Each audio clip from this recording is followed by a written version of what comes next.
Hello. This man is albino, which means he has no skin pigmentation. The red you see is the blood beneath his skin. His name is Brother Ali. He is a Muslim rapper from Minnesota. That makes him different from all of us in some way. And in all likelihood, we don't think like him. Let's say that I believe the earth is flat. It's part of my identity, right? It's a strong belief. I have convictions around it, decisions I've made around it. I identify as an earth is flatter. My identity is invested in the earth being flat. An attack on the idea is an attack on me. If the idea is wrong, then I am wrong personally, not just about that one thing, but about my person. Let's say you believe something different. You believe that the earth is round. You are an earth is rounder. That makes you apart from me, not because you have a different idea, but because you have a different identity. I cannot identify with you. If you're successful in your belief, then maybe my way isn't the only way. If you're more successful than I am, then maybe my way isn't the best way. If you are successful and then I am less successful, then maybe I'm wrong. But then again, it's not just that I'm wrong about the idea, I am wrong as a person. But I don't have to see that. I don't have to see anything. I have labeled you as being something other than me. I cannot identify with you, thus I do not have to see your success. I can ignore it. I can bury my head in the sand. My ingrained belief creates a bias about you that I have, and I rationalize that bias by calling you something else, by putting a label on you. So, that being the case, there is a saying by our friend, Brother Ali, that we have a legacy so ingrained in the way that we think that we no longer need chains to be slaves. He's talking about racial biases. But any ingrained way of thinking creates a bias. Biases pile up and compound into a kind of psychological debt. It's like technological debt. You have to refactor it in order to move on. It will eventually slow you down, bog you down, prevent you from seeing things, prevent you from noticing things, prevent you from seeing a thing you might want to learn.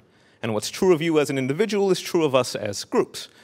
Teams can have shared biases created by their entrenched ideas and ways of doing things that create a shared psychological debt that prevent them not just from learning, but from seeing that maybe they should be learning about something.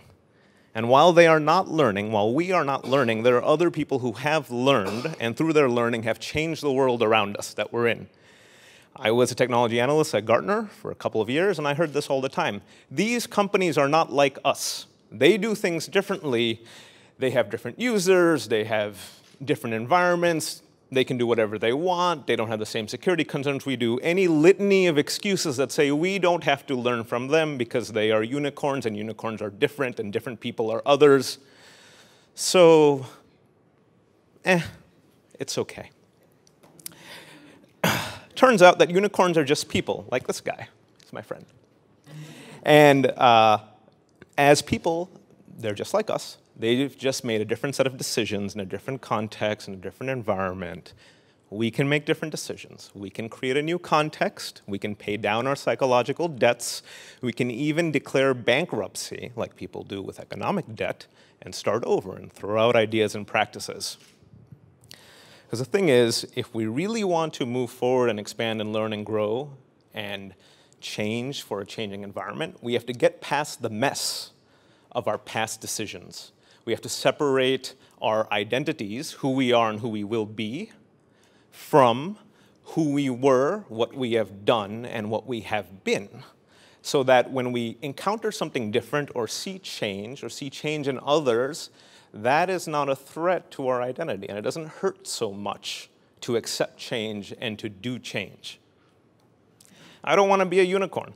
I don't want to be someone who is apart from you, other than you, does not have to be listened to, can be dismissed. And I don't want to think of anyone else as something special, apart, different, cannot be learned from, to be dismissed, is not part of, sort of the same humanity that I'm in. Because in the beginning and in the end, we are all still people, thus mainly, in essence, the same.